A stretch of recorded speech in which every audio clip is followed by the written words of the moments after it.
Hello, everybody. This is Willis Sumner III, founder of RightTouch Solutions. Welcome back to the RightTouch Rundown, your weekly dose of operational strategy and nonprofit what?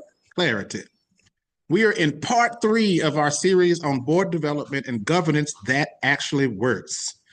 So far, we've talked about how to shift from founder-led or leader-led, I don't think you left out because you're not the president, to functional, why term limits and succession planning matters to protect your future. Today, we are talking about what gets rushed through or overlooked or ends up being a one-pager, that onboarding. Treat your people right. Because let's be honest, confused boards don't just magically get better over time.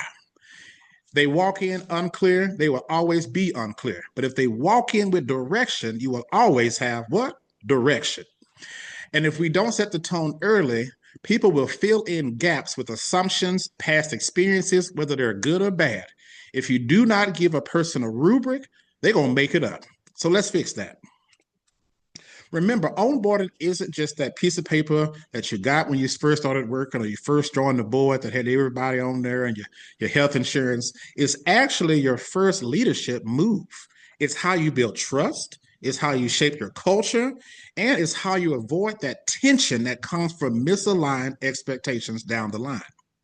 And being a board member is often voluntary. Please hear me when I say it. So please treat your volunteers right, because no one wants to feel like a throwaway because they can walk away. When you onboard new people, you honor their time, their talent, their treasures, their skills, and their decision to serve with you. Really, what happens without proper onboarding? Well, thank you for asking. I appreciate it. Role confusion from the start. You are unsure what's expected, and you're not going to ask. We all have been an early staff member in our lives, but we wanted to ask questions. We didn't know how to ask questions. We didn't have our voices. Now, most of us are much older now and seasoned, and we have our voice, and you're going to hear it.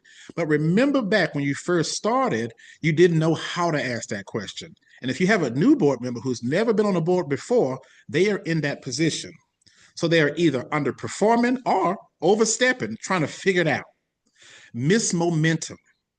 They show up ready to help, but instead, they get dropped into meetings with no context or no connections. Oh, go talk to Kevin. He knows how to do it going over there. That spark that they had, it'll fade real fast. Inconsistent expectations. If every board member is onboarded differently or not at all, your culture is fragmented. And we talked about our culture earlier, so go back and watch that. I can't tell you which video it is. It's a surprise. It's your YouTube channel. I can't control you. But before it even starts, you end up being fragmented. As always, let's talk about 3 things we can do to make onboarding actually work. That board welcome packet. This is your chance to communicate clearly and concisely. You're not doing a dissertation. Just hand over the documents, curate resources. This could be physical or virtual. We all know I hate paper.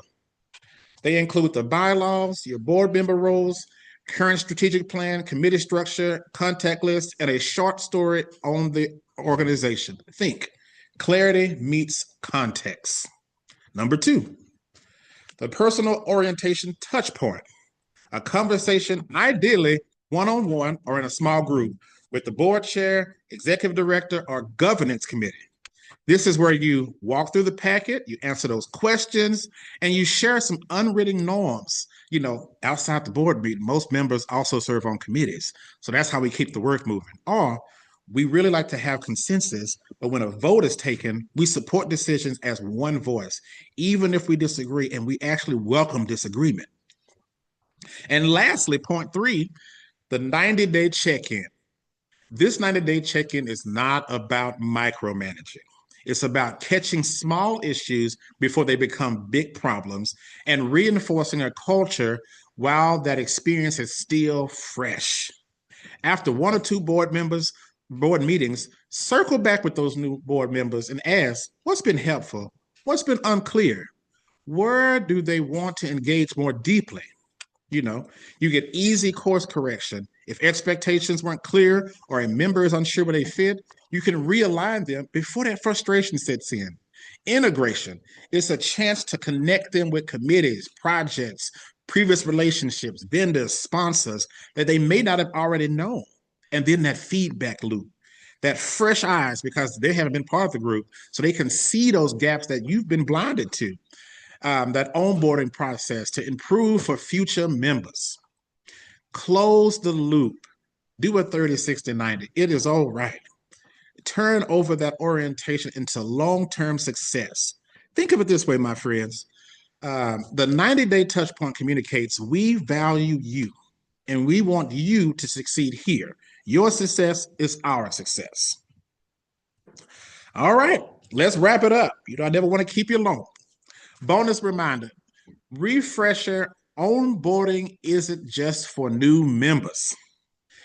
If someone's been on the board a while or shifted roles a bunch, it's a good idea to revisit that. Remember, your organization has evolved. That means your board members deserve to evolve with it. When you invest in clarity, your leaders show up stronger. Now, let's get on out of here. Board onboarding isn't just a checklist, it's culture building. It's your first opportunity to show we value your voice. We'll set you up to succeed, and we lead with clarity, not confusion.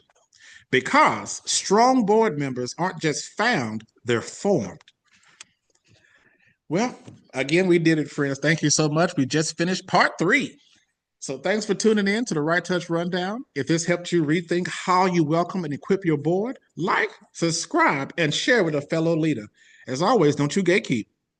And if you'd like to need more support building your board packets, creating those onboarding checklists, or figuring out that 101, you already know where to go. RightTouch Rundown, RightTouchSolutions.com. And remember, mission moves best with structure. I'll talk to you next week. Have a good one.